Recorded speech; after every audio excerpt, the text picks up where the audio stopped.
anybody bring wine? Yes. Yes. It's either vodka or water. Okay, it's probably vodka.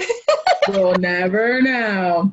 What's up, everybody? My name is Ricky, and welcome to another episode of Turn to Your Neighbor, the show where me and some of my very good friends invite you into our most intimate and sometimes ridiculous conversations and debates. And today, as you can see, I'm not surrounded by my boys, but instead, I'm joined by some of this amazing ladies in my life. And yes, they are amazing. Amazing friends, amazing spouses, amazing professionals. And today, we're going to focus on them being amazing mothers. This is Turn to Your Neighbor, and today we're talking about being a mom.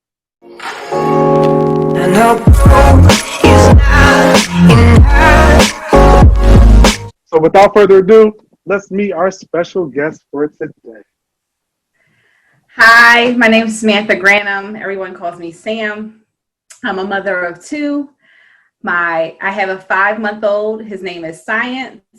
And I have a 3-year-old, Savannah. And today, on September 17th, it's her birthday. Yeah. So, we've been hyped up on cupcakes all day. Hi, my name is Crystal Matthews. I have a daughter named Madison who's 6 months old, and I'm a first-time mom. Hi, my name's Lauren Whiteco. I have 2 little kids. I have Dominique, she's 3.5, going on 13, and Jamin's 1.5. All right. Hi, my name's Kristen. I have 2 kids. My boy's named Micah. He's 3.5.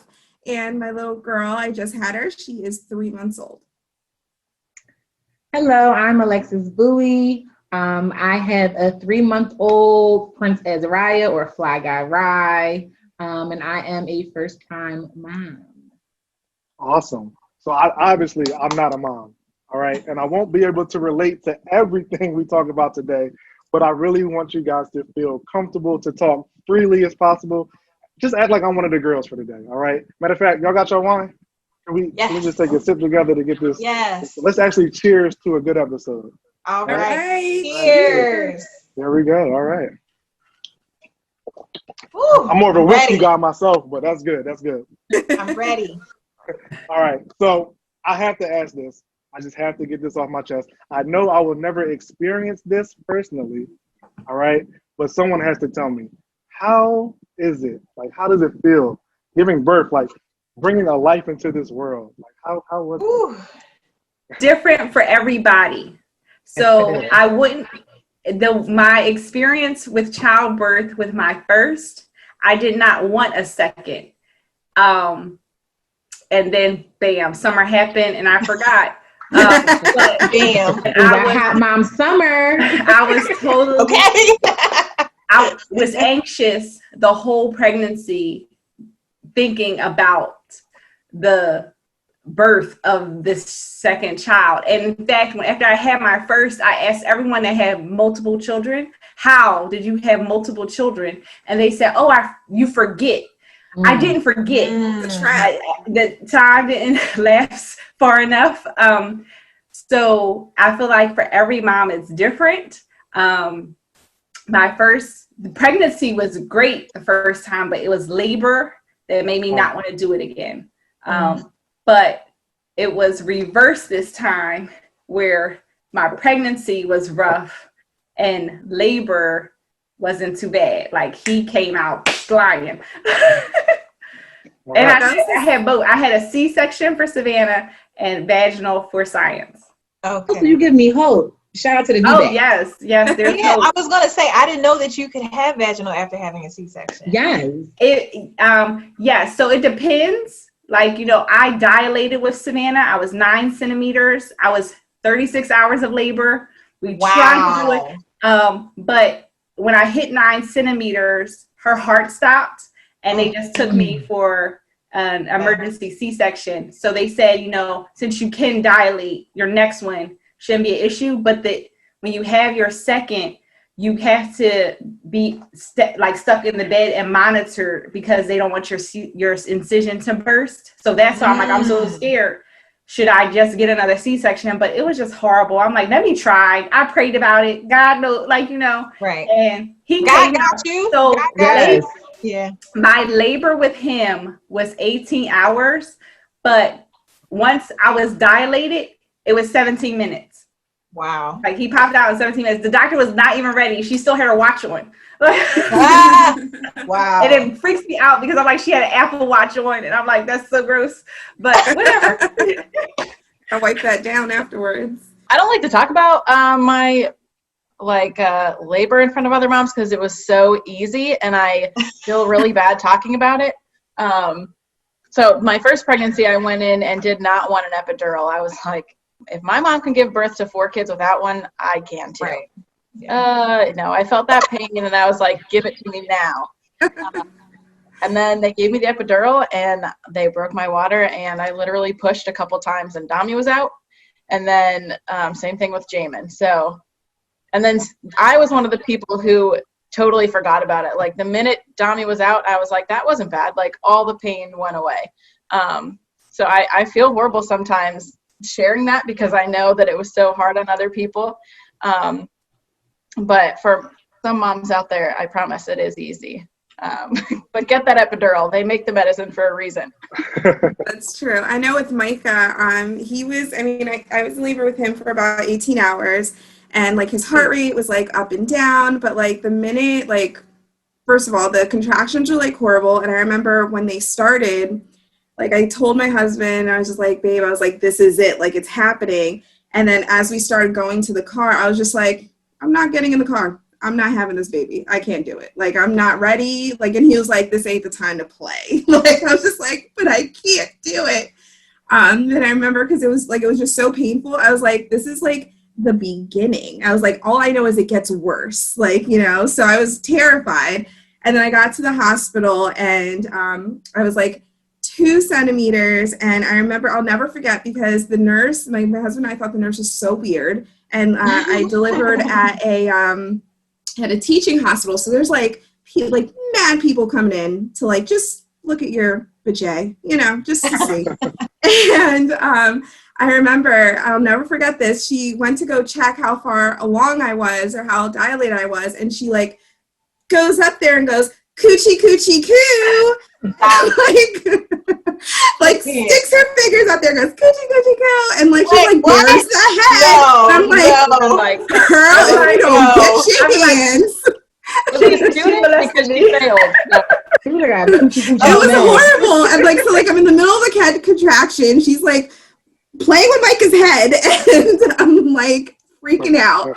And then so she made me like walk around, the hospital hallway. And there was like a lady who was clear, like she was checked in. I'm not even checked in yet. And she's like checked in, and she's like, clearly further along than I am. And I remember she's like walking around like, hoo, hoo, hoo. And like, and I'm sitting here every 2 steps like, ah! Like, so.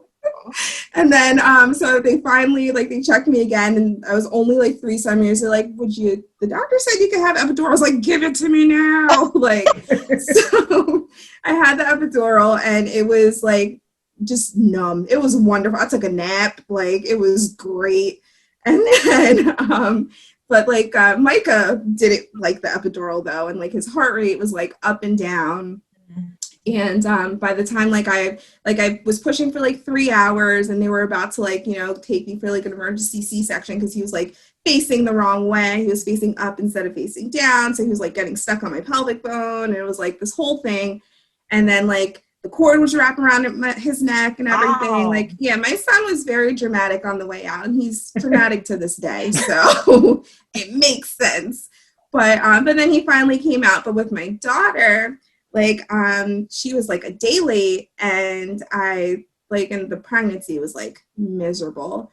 And the doctor was like, oh, like, well, we could schedule like induction next week. I was like, how about tomorrow though? Like, are you free? And so they like scheduled me. Yeah, I was like, she needs to go. Because I just had like a miserable pregnancy with her, like lots of vomiting. It was horrible. And, but they gave me Pitocin when I went to the induction and everything, and I tried to do like the whole natural thing, but natural does not count when you have Pitocin because it is so strong and it is so painful. And like, oh my God, it was horrible. And but when it was time to finally like start pushing, she was out in like 14 minutes compared to the 3 hours for Micah. So, but those were my two experiences, like two completely different experiences too. And I delivered at the same hospital, but because of COVID, like whereas Micah, there was like, teaching, like what are they called from Grey's Anatomy? Like, all the residents. That's what it is. The residents, the interns and residents, like tons of people in the room. But with Izzy, it was two people: the doctor, the nurse, and then my husband and I. So it was way different delivering, pre-COVID and post-COVID, like huge difference. So wow. And that's so funny that you said that you had that moment where you were like, I can't do this, because I had a moment like that too. And I don't know, do any of you guys watch The Office? Because this that's my favorite episode. You had like a Pam moment, right? Yes. So that's how I felt. Like I definitely had a Pam moment, but mine was by myself, and it was like a week before I gave birth. So Madison ended up being a week late. And my doctor was trying to schedule for me to get induced. And I was just so iffy about that anyway. I was like, I just want her to come on her own because I heard so many bad things about Pitocin. And basically how like you'll be throwing up and it's just, it's not a good time.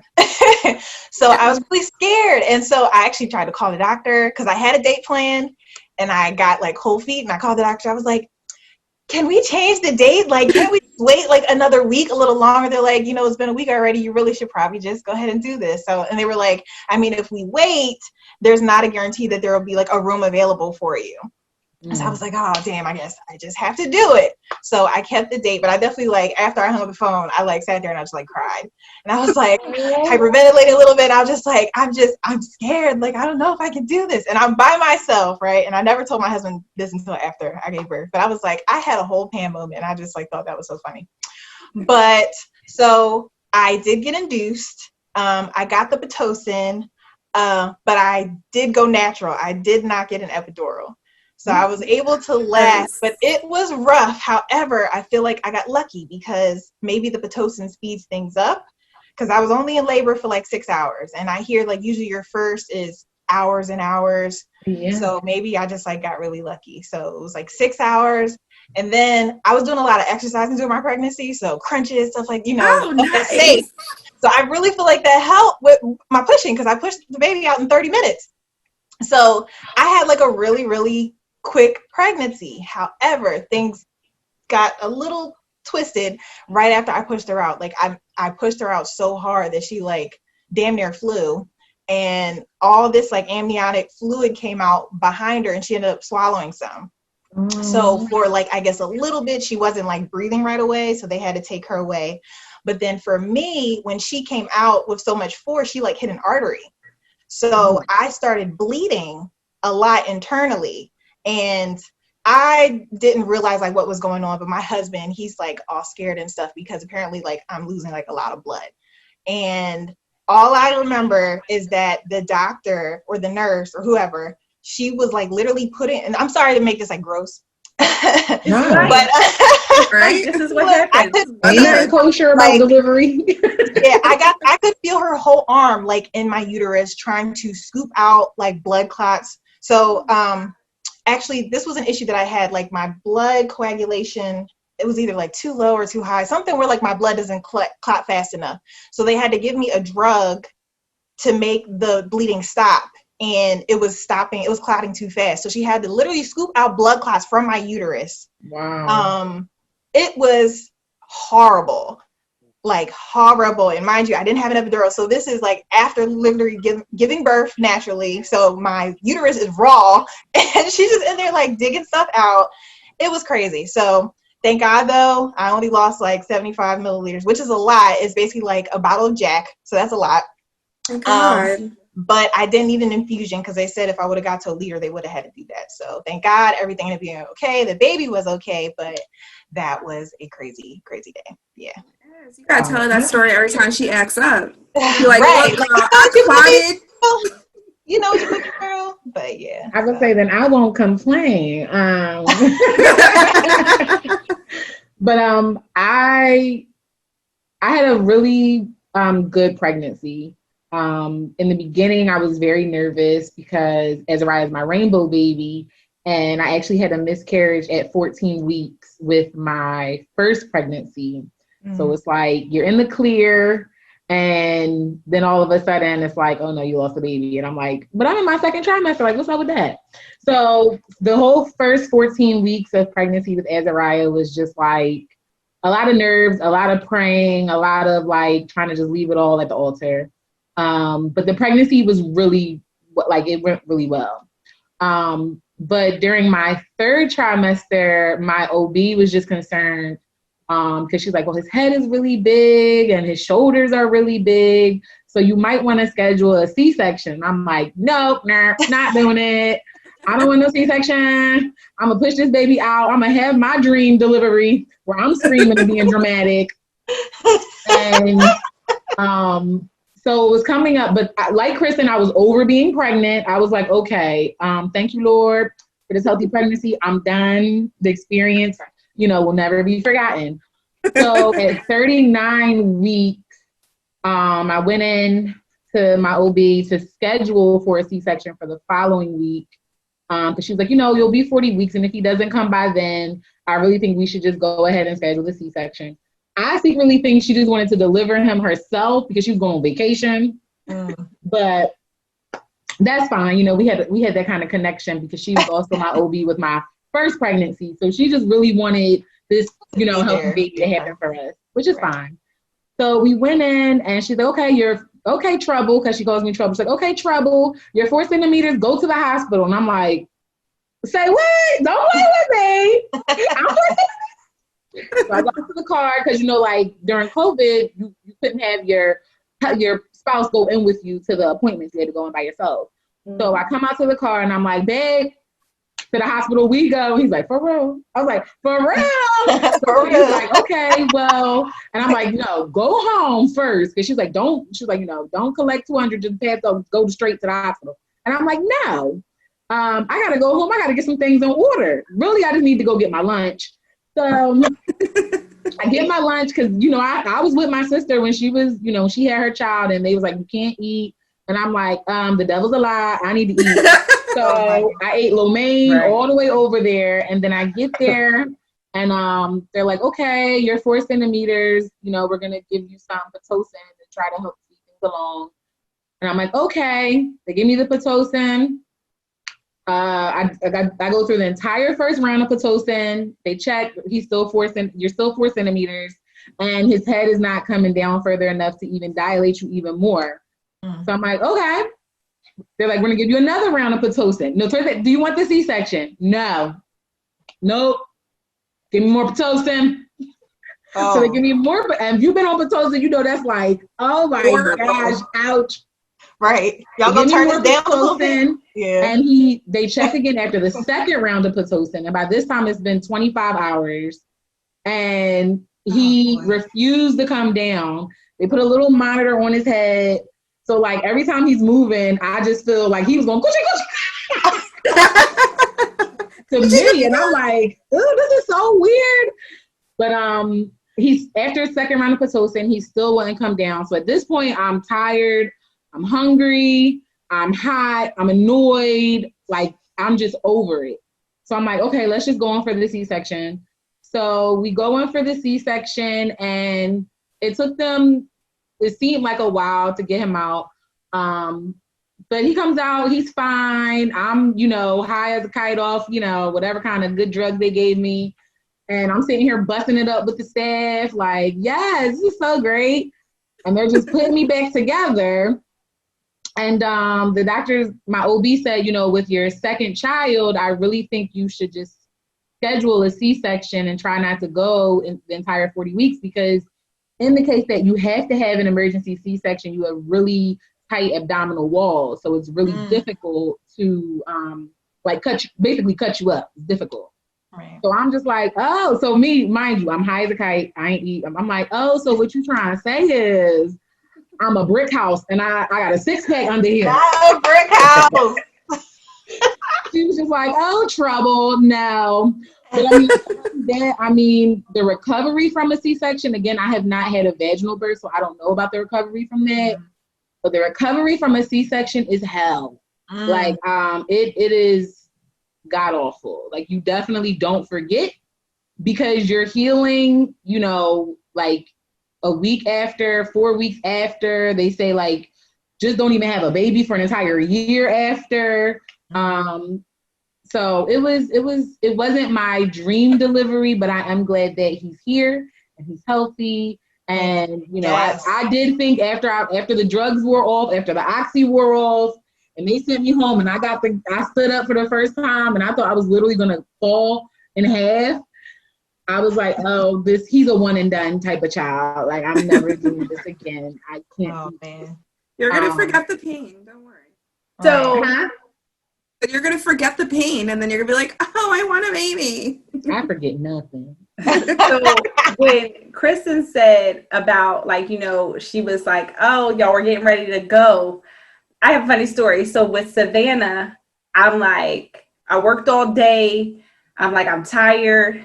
She was a week early. I'm getting ready for bed. And then I get contractions and I'm like, this is real. Because before I was having Braxton Hicks, I'm like, I will call a doctor and they're like, no, you'll know when you're having your contraction. I'm like, well, how am I supposed to know? Like, this hurts, but you know. So I call Sam downstairs. I'm like, it's time. We're ready. He's like, all right, I got to go shower.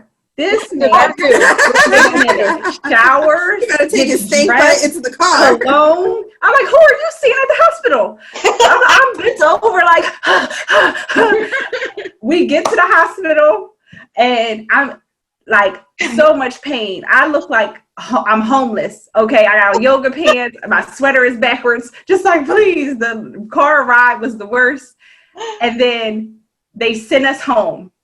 And then that's it. Yeah, because they were like, you're only 1 centimeter. I'm like, I can't go home like this. Like, this, you can't do that to me. Like, you know, they're like, I'm sorry, there's nothing you can do. You have to go home. Go home. It was just horrible. So I was up the whole, like, that started Friday night. We went into Saturday, and I'm like, I can't do this. So we go back to the hospital. Then they keep us, and the reason why I say I didn't think I would have another, because with the, like, they gave me, I was trying to do natural, and into the 25th hour, I couldn't take it anymore. Again, I was tired, I was hungry, I was exhausted. So I get the epidural. Now everything is numb. Like, I can't move my body, like legs, anything. The doctor comes in and was like, I have to check you, but you need to get on all fours. I'm like, I can't move. So Sam is trying to help me. My mom is trying to help me. And then this nurse is holding a blanket. I said, ma'am, all y'all in here see my woo-ha. Put that blanket down and grab an ankle. Okay?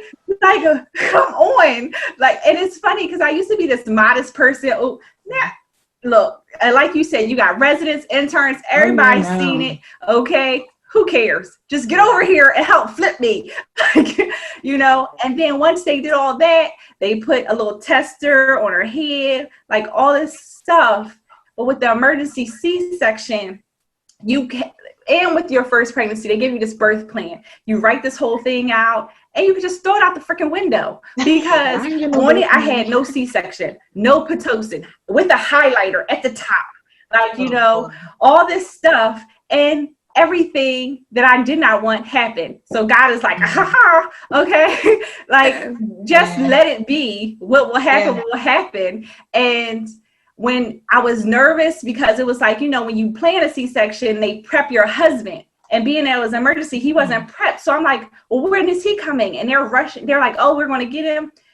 And then they take me to the surgical room. The bed is like smaller than a human body. I'm like, you know, so you feel like you're falling off. And I felt like they were working so fast. and I guess the anesthesia wasn't kicking in, and they were trying, and I had like a reaction. I felt him slice, like, like, and I'm like, where is my husband at the time? I'm like, we're saying they're like, he's coming. Later, I find out his beard held him up. Okay. And it was just like, he said when he was coming in, he saw them slice, and it was just like so much blood. But to this day, like the only thing he ever talked about while I was pregnant is cutting the umbilical cord. But he did cut it after, like, it took a while for him to get her out. And he was just so worried, like me, I kept fading in and out, that he was like, I just did the motion, like I cut it, but I just feel like the joy got taken away because of just the chaos going on. And they took forever to put me back. And I'm like, don't y'all have a man on the wall? Like, y'all know what's supposed to, like, what organs need to go what? Like, I was in there for a long time to be put back together. And then for a whole month, like, I could barely pick her up. So that's why, like, I'm like, the second one, I don't want what worse can happen? I can go through die. that Like, again. Okay, I understand now, girl. You telling me that I don't even want no more kids. Right, but And that wouldn't be my science, experience. my number 2 was a blessing. I mean, he came vaginal. Vaginal is much easier than a C-section. Okay, so being that I have both, vaginal is much better than a C-section. But I just, it's like. Listen, I thought I was ready for this episode. I was like, I got this. Listen, I'm not even ready for this episode. Oh. I was like, I'm a health teacher. I talk about this on slides all day. I can point to diagrams. Yeah, you gotta have a disclaimer. If you pregnant, don't watch this. Don't watch the first question. I'm not ready. You gotta get your mom some flowers after this, Ricky. After this episode, get your mom some flowers. I actually purposely spoke to my mom before this episode to get some wisdom and guidance. And she told me about her pregnancy with me, and she said, it was the most magical moment. Oh, we were just so perfect. I was like, cool. I love this, and then Cynthia. I Okay. Yeah, I was gonna say that sounds like her. Yeah. All it was. You know, best day of my life. I was like, oh, what happened? So she's looking at that through some rose-colored glasses. You're old now, Ricky. Right, exactly. You just don't remember. Yeah. That pain is long gone. Yeah. So now you guys have beautiful children, but you also have life, right? So how do you manage being a parent, working, social life, home life? How do you manage all that? Wine. Okay, that big glass of wine, yes. Bring the bottle. But the thing is, I don't even get to drink. That's the part that sucks. That's the one thing that sucks because I'm nursing still. Yeah. Same girl. Wait. But I thought that too. So I didn't drink for years because I nursed Dami until she was 19 months, and I'm still nursing Jamin. But you actually don't have to pump and dump. It's almost like I heard that. I heard one glass of wine, you can nurse because it's not like there's not enough. Now, if you're like, how big's the glass? But you do have to wait a couple of hours for it to, like, I guess, go through, right? You just don't have to pump unless you're like engorged, right? To help relieve that pressure. At least that's what I heard. Yeah, no. So it's literally like there's not enough in it. Like if you're like drunk or like feeling it, but if you're not, then it's not like there's not enough in your body for it to go through to pass down to the baby. I literally did not drink for years, and I'm sorry to you. I found this out, and I was like, bought a bottle of wine, and Wow. Lex introduced me to these strips. Lex, what are they? The alcohol strips? I heard about that. Yeah. Yeah, I need to order that. I haven't. I've literally drank, like, I can count on one hand how many times I've drank in the 6 months since I've had the baby. Because I haven't been drunk. I've just had like a little bit of wine here and there. That's what I do. Yeah. I was having mimosa You can buy the weekend. strips. I feel like they have them at the convenience, like they do. You can get them at like Target. I think you can get them on Amazon too. That's where I got mine, Amazon. Yeah, I need to invest in that because I be needing a whole glass sometimes. That and a lot of support from your husband, I feel like, because I always say I don't know how, women do at least the first month alone, and I pray no one ever has to. I know there are plenty of women that have to. Yes, but remind you again, with the C-section, you can't lift anything heavier than your baby for a long time, but just getting up is like so painful. It's painful to move. It's painful to stand. It's painful to sit. Everything is painful. And then you're nursing and like your boobs are being used like they've never been used before in your life. Well, actually, I don't know your life, so maybe your boobs have been used before. I don't know. But mine was never used to that capacity that much in my entire life. So it was just a lot. And you're not getting any sleep.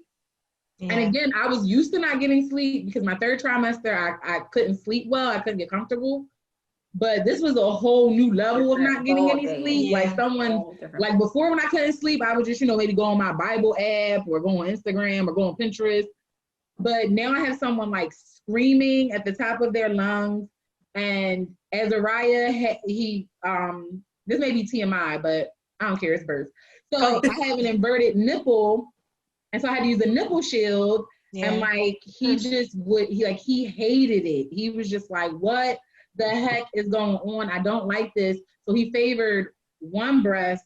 And I'm like, but you got to take something from this breast too, child. Yeah, right. And it was just a whole lot. But when I say like my husband was there every step of the way, like like the baby slept on his side of the room because it was easier for him to just jump up and get him. Because again, I can't jump up and do anything.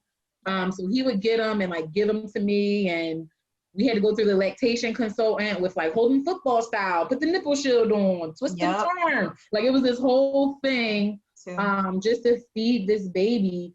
And even with cooking, cleaning, because life goes on. I mean, life doesn't stop because you have a baby. And it's COVID, so you can't you don't have that many people coming over. You don't have your village around you to really support you in a way where it's like, oh, my mom can stay, or, my mother-in-law can stay, or my sisters can stay and help. No, it was him and I every day, every night with this crying child. And I was just like, Lord, I give it back. Like, can I sacrifice him on the altar? Like, I am done with this. So Alexis, I'm so over it. Alexis, know that it doesn't matter inverted nipple or not. They have a preference. They have a preference. And it's like, I don't care that you like to sleep on the left. I know. And now he prefers the inverted nipple because that's like the strong shooter. It's like it don't matter. They have a preference. It's like, I want my foot in your face while I'm like, they have a preference. Yeah, but I promise I mean, the moral of the story is like, I don't know how people do it alone. Like, life with a newborn, like I totally understand the seriousness and the severity of postpartum depression. Yeah. I don't think I suffered from postpartum depression, but I definitely did have some days where I felt the baby blues. Same. Where I'm just like, I am, and you feel guilty because it's like, for this child, I have prayed. And for this child, I want to sacrifice. I'm done with you. Right. You don't want to feel ungrateful, but you don't want to feel ungrateful because there's so many women who struggle with infertility. Right. And people are praying for children, and I was one of those women. And so you feel guilty, and you also have a little bit of mommy guilt when you can't do for your child as much as you would want to, because physically you can't. And I really say physically, I was out of commission for without my husband, I don't know what would have happened. I really don't. I mean, he probably would still be here, but and you mentioned baby blues, and I feel like for this pregnancy in COVID, I had more baby blues than with Savannah. And I knew it, it's crazy where it's like you have all these hormones and emotions, but it's baby blues. So you just gotta kind of reel it back and I knew, so I was trying to get Savannah together. Science was crying, and Savannah was like, oh, mommy, I don't want to hug or something. And she hurt my feelings, and I started bawling. That's me all the time. Was like, what's going on? And I'm just like, I can't, he's crying. I'm trying to get her together. And she's like, and she hurt my feelings. And on a normal, I was just like, whatever. Like, but at that moment, it was just like, it's so much, like, I had like so much weight on your shoulders. Yeah. And then if he's crying, I don't want her to, she feels like I'm ignoring her. Like, and it's just like, so then she starts talking like a baby. It just was just a lot. And I mean, I see why you try to reach out to moms, like, you know, because this is a tough time and you can get into postpartum. Yeah. And it's just tough. Like your brain is knows you are okay, like, but your hormones and everything happening just weighs on you. Yeah. And Yeah. mom guilt is there, like where it's like, I just need a nap, but you know, everybody wants attention. Like you can't. So yeah. That the balance for me is something that I really struggle with, and that's probably like the biggest challenge of motherhood. Because I want to put like 110% into everything that I do, but you just can't sometimes. And I think, I don't want to say a mistake I made, but it was definitely something that if I could go back, I wish I could put more effort into other places. So after we had Dominique, I put all of my effort into being a mom. And I neglected other relationships. So like, you know, Jordan and I's relationship was neglected. Friendships were neglected. Even when I went back to work, I felt like I wasn't putting in, like I could never be a great teacher and a great mom. It was just, it was one or the other. And I really struggled with that for a long time, but I put like everything into being a mom. And I'll never forget it. I think it was maybe her 2-month well visit. The doctor had asked Jordan and I, have you guys gone out yet without the baby? And we literally looked at each other and I laughed. I was like, no. Like, are you crazy? And he said, well, you have to. You have to go out. You have to put effort into your relationship. And I didn't, like, I just blew it off. And probably, I mean, she's almost 4 now. I think Jordan and I maybe went out by ourselves probably 3 times. Like your wedding was like the first time. But we rushed right back to her. So that's definitely something that, you know, we've definitely disconnected a little bit there. And that's something that is a struggle of being a mom and a parent, because you are stretched in so many different directions and it's hard to put everything into one. And just relationships can get neglected, and you have to put work and effort into everything. And then throw in there, you know, so neglecting those relationships. And then Jordan and I are parenting, and we all know we don't always have the same parenting style as the father. That's hard because we think we're right and the way we want to deal with it, but they think they're right. And you have to meet somewhere in the middle. But do we though? Do we? So that actually leads me to my next. Oh, my fault. Go ahead, Kristen. Sorry, no, I was gonna just bounce off what Lauren said, because I've actually had that exact conversation with Dante, because there's days where I feel so I felt so guilty because you know, I'm also a teacher, so like, you know, I'm dealing with 27 kids and I teach 4th grade, so they're like young enough to still like want to be all up on me, and it's to the point where like I put tape across my floor. I'm like, y'all can't cross this space. This is Mrs. Milligan's space right here, don't you cross it, right?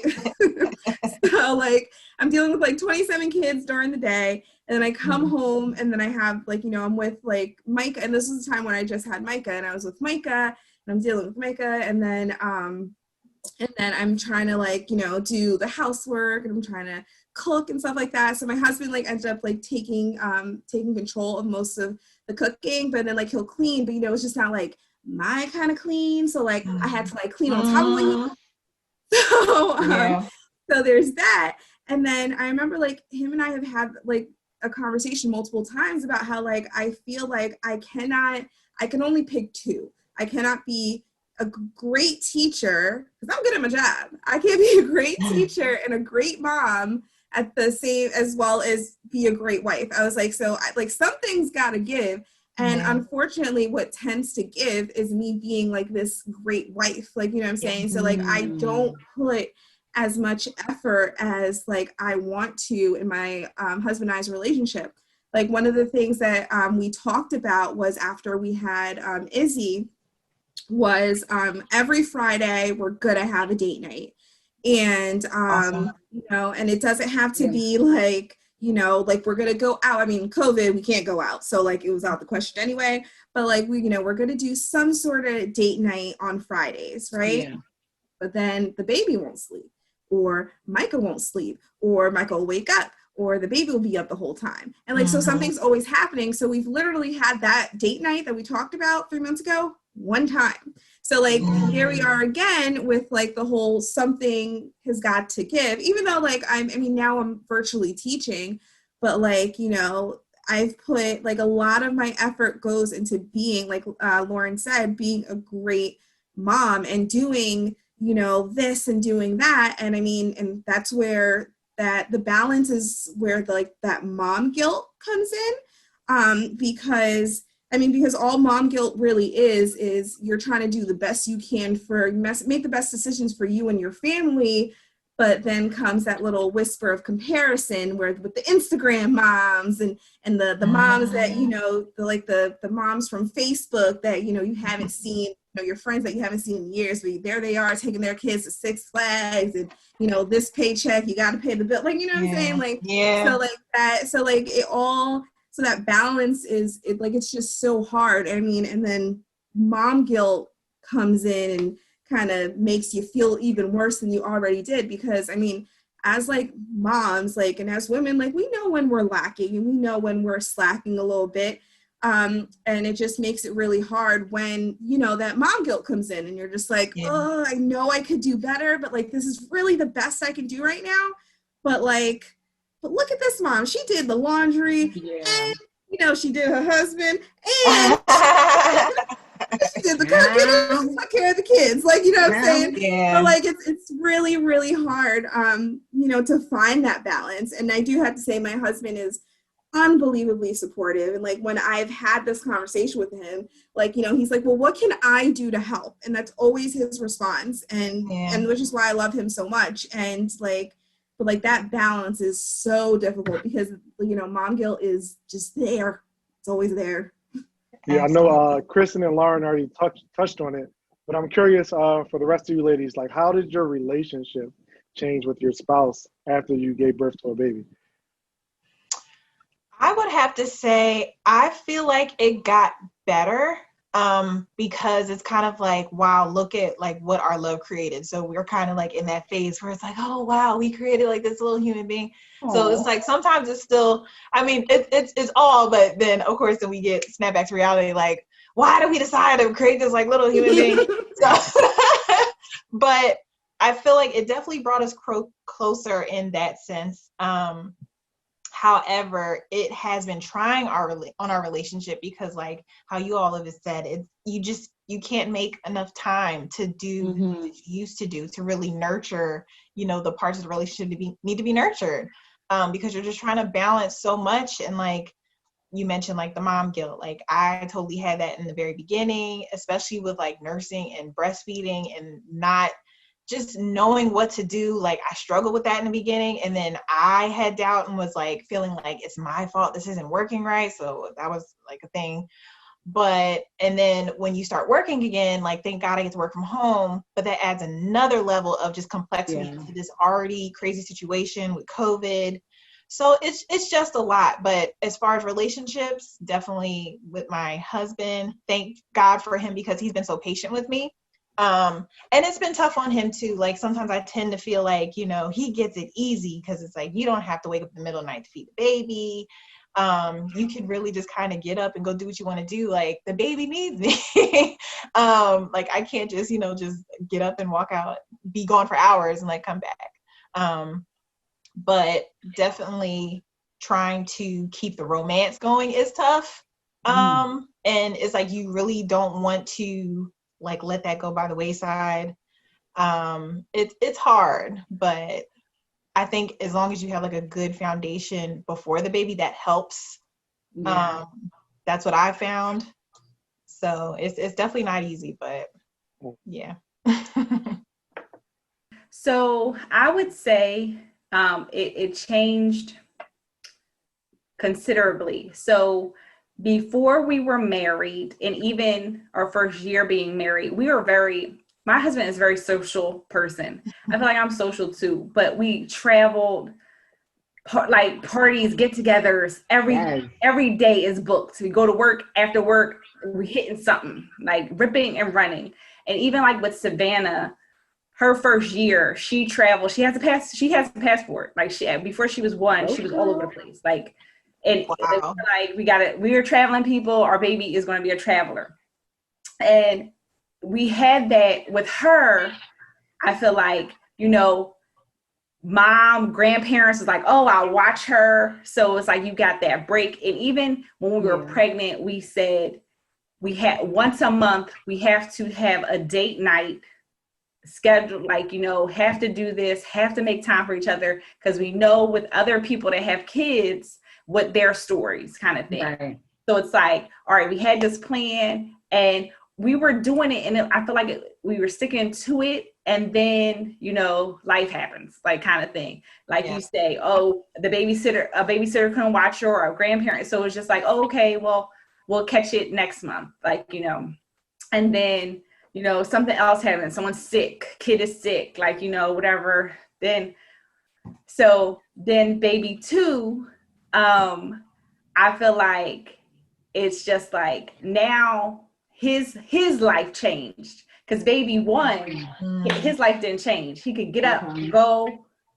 It didn't matter. Like, yes, he had a daughter, a child. He took care of her. I'll give her breakfast, but I'm hanging with the guys. Like, your life didn't change. And I remember having a talk with him before science came. Like, I just want you to know your life is going to change after this, because now we got 2. And I can't deal with 2 at one time, like, and he was like, yeah, I know. And I think what made it hit even harder for him is because COVID happened, because we didn't have the grandparents and the aunties like, oh, I'll take the baby. And that is like, it's a bit of a strain. Like, we haven't had a date night. And it's like, I don't even know at this point how to even incorporate one with what's going on. Yeah. Right. Like, and now my mindset is just like, what can we do as a family kind of thing?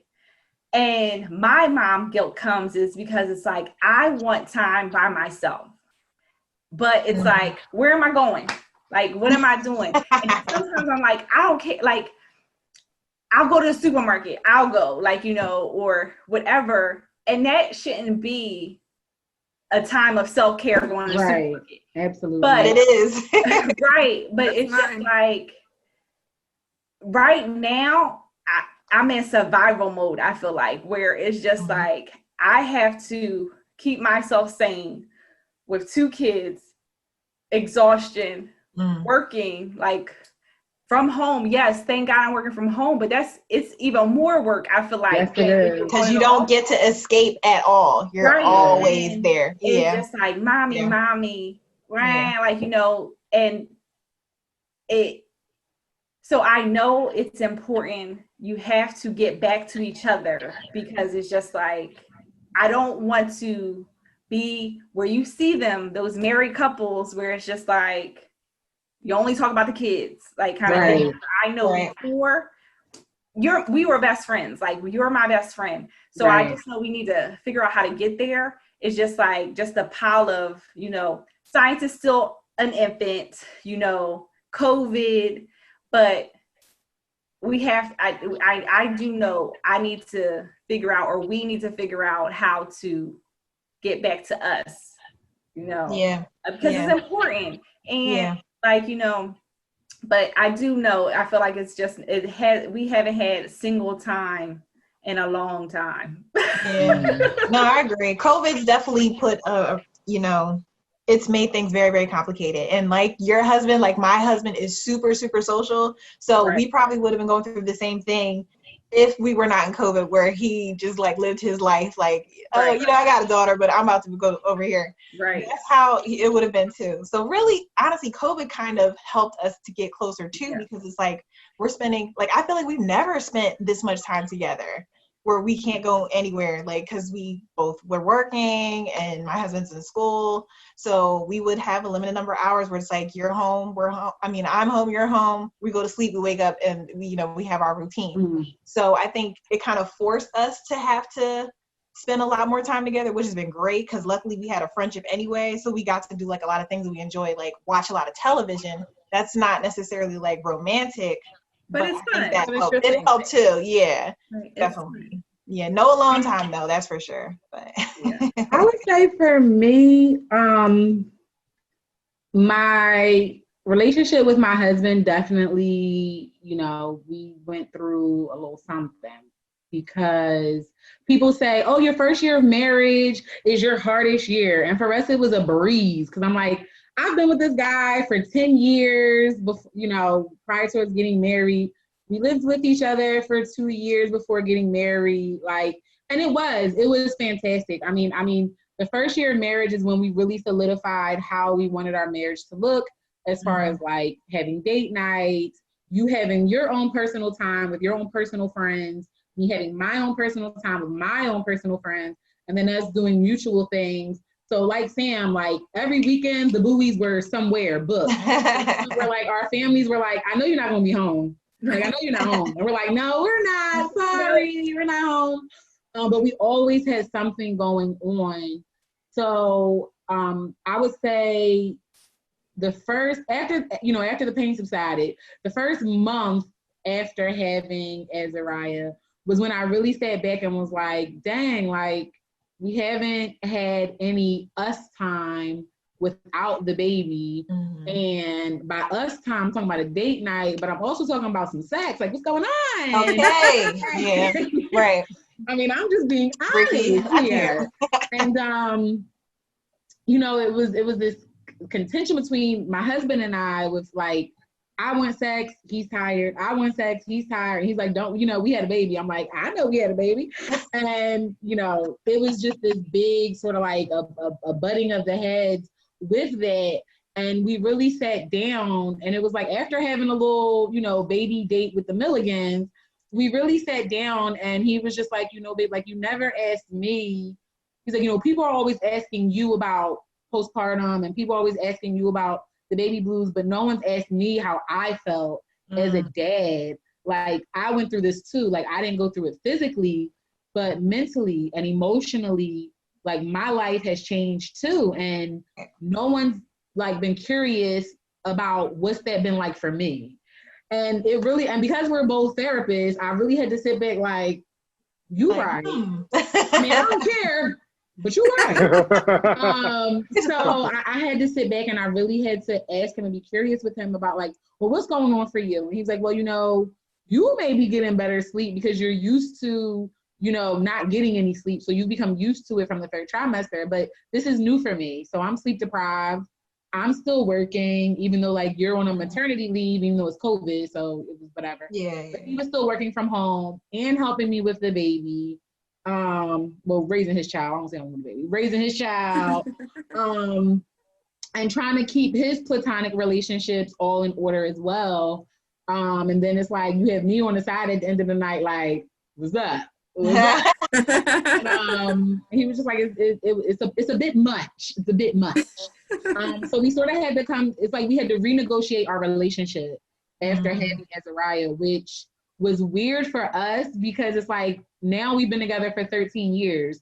So it's like renegotiate the relationship. Like we've been growing together since we were 18. So like I'm confused as to what could be different, but it's like, no, this little human is different. Right. We've never been parents together.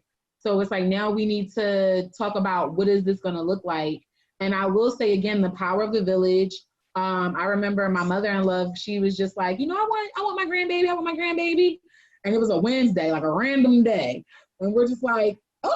So she came and she got them, and like, we just canceled our sessions for the rest of the day, and we went and had lunch. And it was like the best time ever. And I'm sure, you know, we could have looked a whole lot better, but it didn't even matter. We were out. We had to dine outside. The lanternflies was attacking us, but you couldn't tell us we wasn't just having the happiest time of our lives. Yes. And it was really nice to, you know, reconnect with my husband after having a baby and being stuck in the house for months and months and months of not being able to go nowhere. And we just promised each other, like, that day we have to get back to also nourishing our relationship, because we don't want to be those parents, like you said, that you look at and you're like, y'all only together because they're a kid. Like, y'all don't love each other. Y'all don't like each other. Like, you hate him, he hates you. And there's no fire there. There's no spark there. Like, I want to look at my husband and still be like, yo, I would, yeah, I eat your ass. Right. So, I mean, we really had to get back to that place. And I'm happy to say that we're getting back to that place, but finding the time to be a good friend. And shout out to my friends. They definitely made sure they called me and was like, listen, Lex, can Tyreek watch the baby? I want to take you out. Like, can Tyreek watch the baby? I want to take you out. So just getting away for 2 hours really meant the world to me, to just get away and be able to talk about something other than diapers and throw up and, you know, everything else. And for him also, like, shout out to Ricky and TMB and all the guys for taking Tyreek out. And just really, like, you know, trying to show him that, you know, we're still here for you. You're a dad, but you're a man first. And for my friends, like, yeah, you're a mom, but you're a woman first. And you need to be nourished and you need to be fulfilled in a whole nother way that sometimes only your girlfriends can do. And sometimes, you know, only your man can do. And so, you know, we're moms, but we're so much more than that. So I just really, really think the balance, you have to find it, because if not, you're going to fade away and you'll wind up being the best mom. But when your kids turn 18 and like, peace out, mom, I'm about to live mine, you're like stuck, like, well, damn, like, what do I do now? Right. Yeah. Like, I don't know, you know, call AARP because that's not my problem. Right.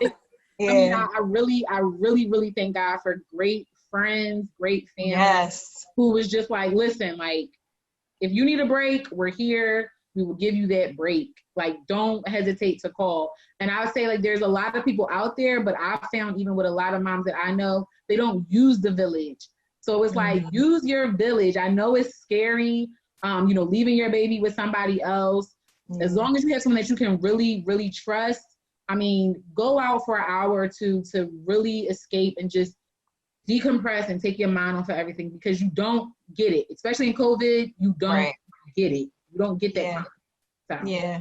I aspire to get where you are, because right now, be like, my life coach. Yeah, right. Okay, please, like, write it out, sell whatever it is that you. Yes, we need the details, because I'm trying to get there. Unfortunately, like, with my child, because she didn't have like a lot of interaction with people, she is just like very clingy to me, and like, I love it. However, when like, I can't just like let her stay with like a family member, no one can watch her because she'll cry. She'll want to be nursed. So like, I do pump when I can, but then sometimes she rejects the bottle and she just wants to be nursed. So it's so hard to be able to plan like being away for hours. So I really, really hope that I can get there. I know we'll get there at some point. She's gotten a little bit better. But it's tough. So your goals right now. Goals. I cried the first time Savannah stayed away, and I cried the first time Science stayed away. And it's funny, I'm thinking like, even my mom did take Science and Savannah one time since this whole COVID, but I'm like, it wasn't a single date night. I feel like, like we went with a bunch of people. Like, that's the thing. Like, it hasn't been one-on-one. Right. Like, because everybody missed seeing people. So it's like, if you hear of something where you can social distance, I want, but it's like, okay, but me and you, like, we need to have us time. Yeah. I mean, not just 5 minutes. Something that Lex and I actually do with another one of our married couple friends is every year we do a marriage retreat. And like, literally, like, this will be, and Dante and I really don't get out much anymore with the kids. He gets out more than I do.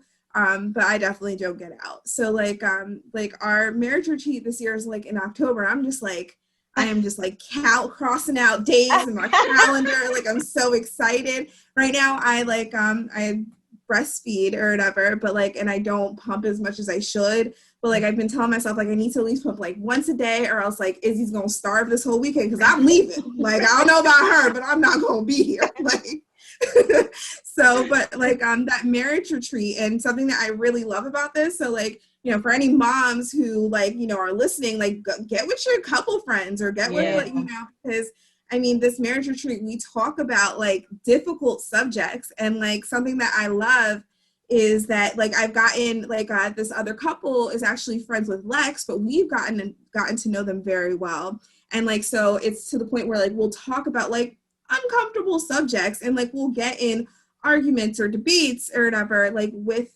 like, you know, our spouse, but like we get like this unbiased opinion, and we get this unbiased, like, you know, advice from people seeing our relationship from the outside, like how to, you know, balance having a kid and a relationship, like, you know, how to get like, you know, a little bit of heat in the bedroom again, like, you know. But that's definitely something that I look forward to, like, and this is like our third year doing it, right, Lex? Like our third year doing it with them. And like, we really, and what we've been doing is like, you know, every year a couple gets the turn to like plan it or whatever. And like, you know, plan out the itinerary and what you want to do. I mean, this year with COVID, it's going to look a little different. But regardless, like, I'm not going to have my kids with me, like, you know, which is great. So, but that's definitely something to help like with your relationship, having, and like supportive friends too. Like, don't just go with any kind of like friend. Like I have one friend who, you know, it tends to be like, you know, seems like a little bit more of a competition than a friendship sometimes. And that's not a friendship. So, you know, you want like someone who's going to be like super supportive and not want to see the downfall of your relationship. They're not going to be like, oh, so what's wrong with you and Dante? What happened? Oh, he did that? Like, you know, like my man wouldn't do that. Right. Exactly. Like, you want someone who's going to be like, oh, well, you know what? Like, have you considered that maybe he felt this way? Or have you considered that you should have popped off at the mouth a little bit, Kristen? Like, you know, so like you want to make sure that you have like good, and like Lex said, you need to have a good village. And I have to say, like Dante's friends have become my village. And because I moved to, I mean, where I used to live for Dante. So like my mom, my parents, my family live in Connecticut. So like they're 4.5 hours away. My mom is like 2.5 hours away. So like I don't have family around me. So like and I actually used to live in Phoenixville, and I just recently bought a house and moved to Jersey.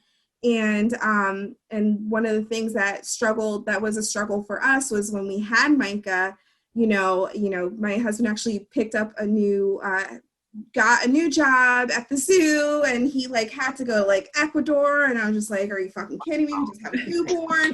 So like it was, and like this is like a huge, and like he feels like crap like to this day, because I gave him so much shit. I was like, you left me with a newborn for a week to go to Ecuador and have nerve to call me and talk about I'm drinking beer, like, you know, like I don't care. Right. So yeah. So like one of my things is I didn't have like a village around me when I was in Phoenixville, and even, you know, like Lex and like Ricky and them, like they were still too, like, I mean, they would come see us when they could or when we had events, but like we were like an hour away-ish. Like that's a rough drive.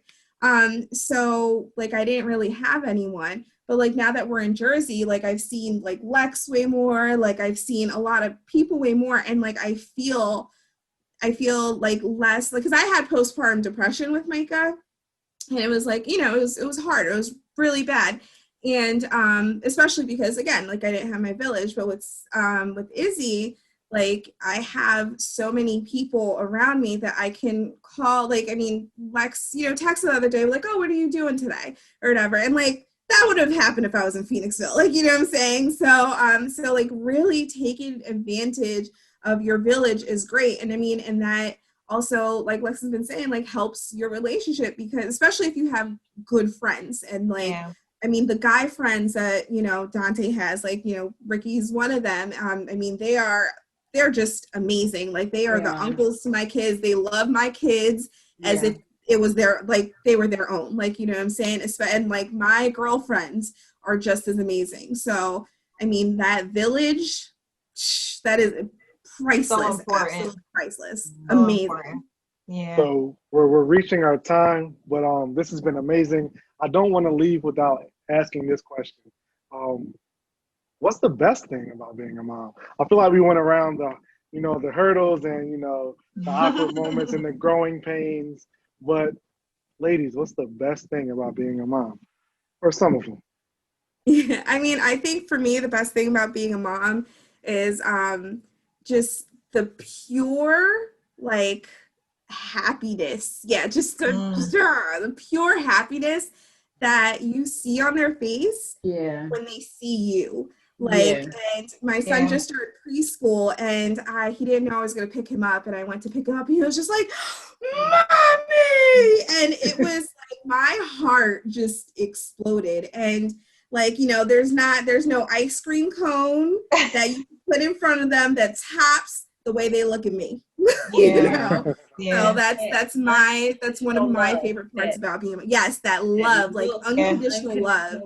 Yeah, like even when, you know, my son's in trouble, like, you know, 2 minutes later he'll be like, I love you, Mommy. I was like, I love you. Like, you know.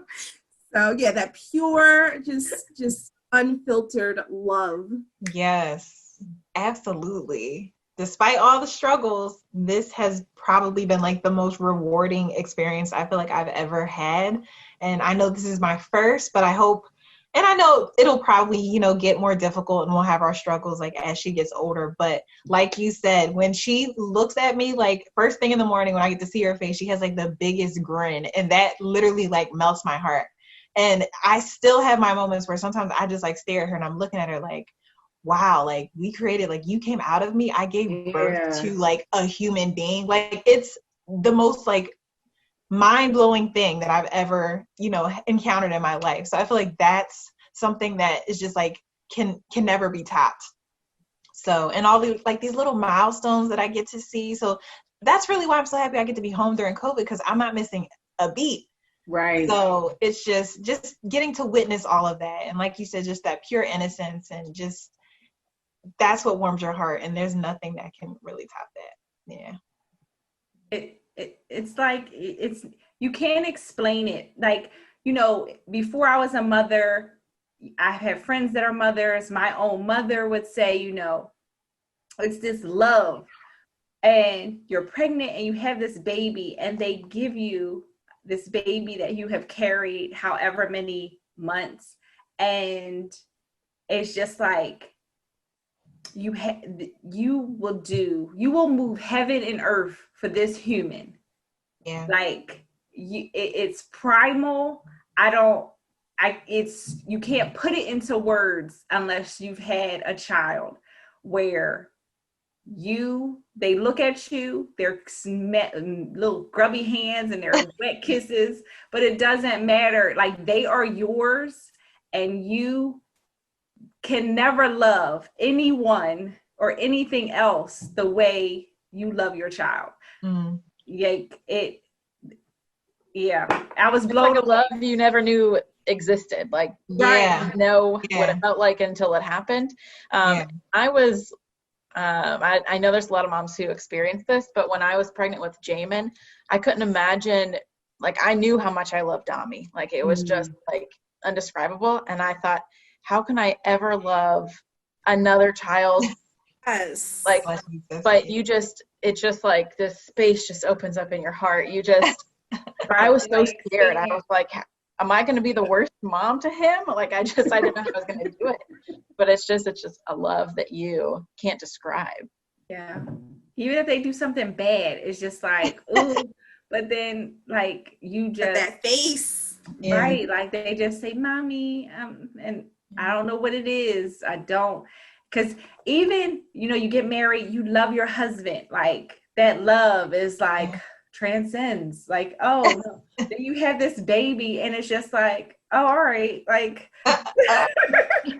And I think it speaks volumes to they love because you love them. So, you know, Kristen, when you go to pick up Micah and he says, Mommy, it's because you've loved him so well and so hard. Girl, you gonna That's make all me you cry know. at the end of this episode. Cry with your I think mind. it's definitely something to be proud of, and just to recognize too within ourselves, because I know we talked a lot about losing relationships, but sometimes you lose yourself. Yeah. But you have to be proud of yourself. You're doing the best you can, and they love so hard because you love them so hard. I would just say the best part for me is right. Can we snap to that? Right? That deserves several snaps. Yeah. Yes, it does. Yeah. Definitely seeing his little face and his little smiles.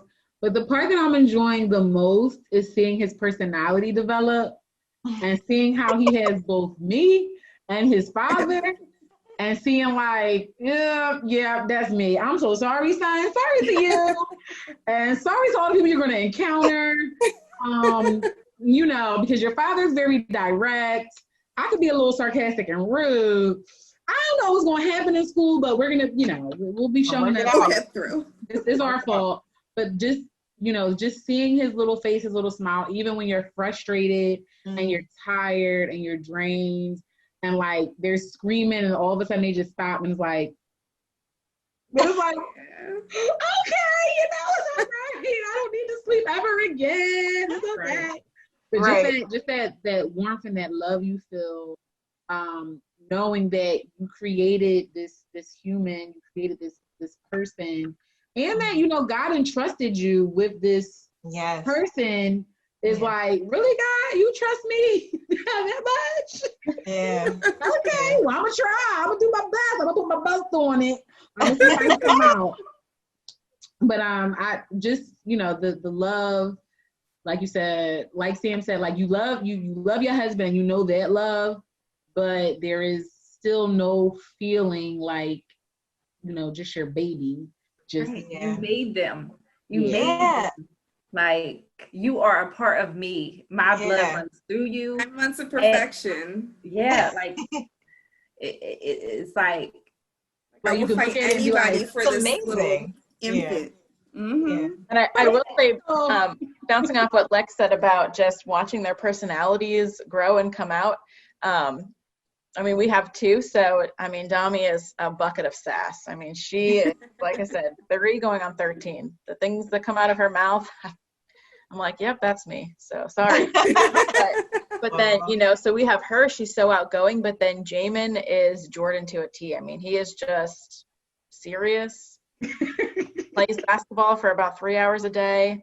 I mean, he's just like, so they're so different and they're so special in their own ways. And it's just so exciting every day because they say new things every day and they do new things every day. And I mean, it's just years and years. I pray that we get to watch them grow, and it's just amazing. Yeah. That's so awesome. Well, I'm not a mother. I'm not even a father. So I don't really know. I can't really, as much as I want to relate, I know I'm not there yet.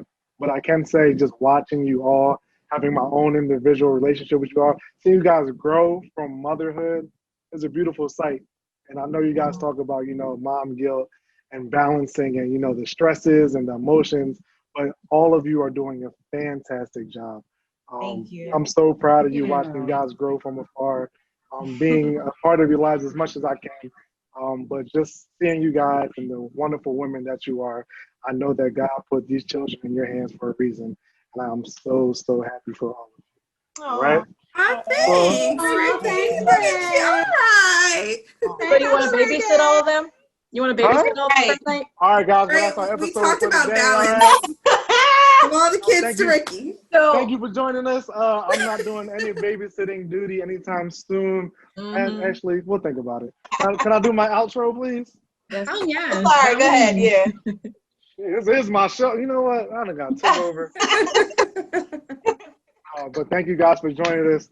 Thank you for my special guests, Kristen, Lauren, Lex, Sam, Crystal. You guys are wonderful. Thank you for everyone who stuck around, hung around with us, and watched.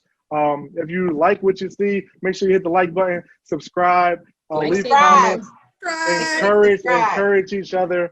because we're all a Yes. village, right? We're all trying to do the best we can, all right? So thank you. Share this video, share it with a neighbor, and until next time, I will see you guys later. Thank you. Appreciate it. Peace out.